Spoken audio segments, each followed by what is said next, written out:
I had a really good friend growing up that was paralyzed, and I wanted to make him better.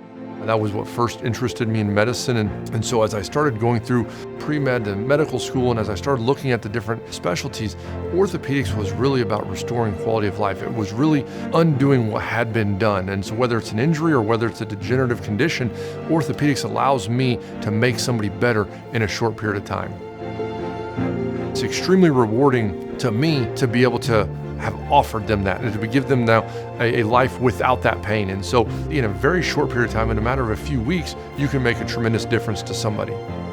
When they start to see that benefit of not having that pain, it is emotional, it is excitement, there's an energy. You can look at them in the eye and see that they have that zest back.